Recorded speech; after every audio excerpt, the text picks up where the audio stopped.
I'm scratching my head there. Give us your perspective. What went on? You're right. Yeah, I think you're right. And yeah, right, Burnsy. Unfortunately, well, it's one of them horrible ones where if you make mistakes, which we did, we've gifted them the opening goal, which gives them a lift. And then, of course, after that, we've had, I don't know how many clear-cut chances we've had, but we've certainly had enough to get back into the game. Maybe not to win it, but certainly to get back and get back level. But it's been one of them horrible afternoons where we've gifted them goals and make mistakes defensively and haven't been good enough in front of goal. Whereas, you know, the big chances that we had, I know we've hit the post twice, but really the chances that we've had, really we should be taking some of those. We'll come back to that. What's gone on in the first goal? Well, it's a mistake, isn't it? A personal error, mistake by Moses. Unfortunately, these things happen. We understand that, but what we've done is we've prided ourselves on not making silly errors.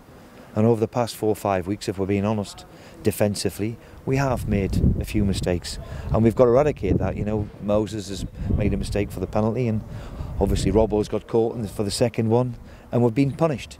And without them really creating anything themselves, we've gifted it, and it's turned into one of them horrible afternoons, which how many times we've seen in this championship, you know, where you don't take yours, make a couple of mistakes, and the longer you're chasing it, you leave yourself wide open. But we obviously had to try to do something to try and get back in the game.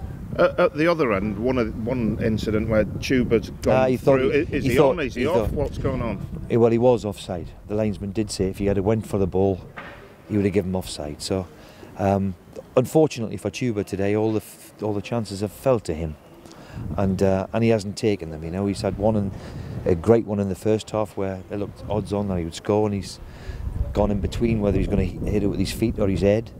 And obviously the two in the second half where he's hit the post with, really we should be taking those chances. You've come to the side with the worst defensive record and most goals shipped in the championship. How worried are you by that? Well, of course you digest everything today. If you hadn't been making the chances, then of course you're worried. But we've had 5 or 6 really good ones where I've just seen in there Harry's header. You know, I mean, you've got to be scoring 6 yards out. That happens to us and you would expect a goal. Unfortunately, we haven't took it. And that's the disappointing that, you know, Abel, I'm wanting him to stay on there, but I think everybody in the ground understood that he's been out for a month and looked on his feet. So the one I'm thinking of is, you know, do I leave him on and risk injury, or, you know, is somebody else going to come off the bench and grab a chance? We're, if we're being honest, rely too much on Abel, and we've got to start being a bit more clinical, certainly in front of goal. Does it concern you though? Because most people would, well, when you play sort of teams of a lesser status, you're not putting them away. The team, you don't seem to cope well with being favourites in a game at times. Well, that might be mentality. That might be mentality and an expectation. And again, Rotherham today have played 1 up front and 5 in midfield, which we're coming used to. Or people play 5 at the back against us. You know, we are a big scalp. And we have to live to that expectation that, you know, we are or have been a Premier League team coming down, and people change against us. And all credit to Rotherham, they've done it in a frustrating way today.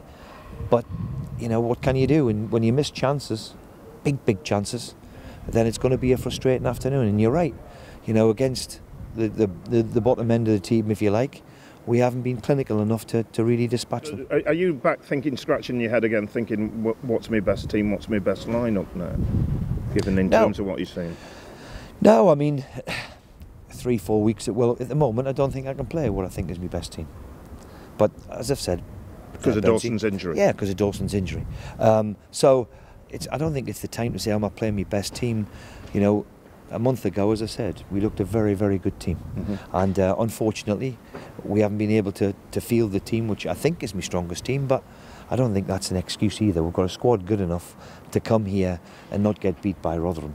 And unfortunately, we've gone to Rotherham and we've gone to Leeds, no disrespect to Leeds, and to Bristol, and haven't really performed to a level, you know, to take 1 point out of them 3 away games, for me, for the squad we've got, that's not acceptable.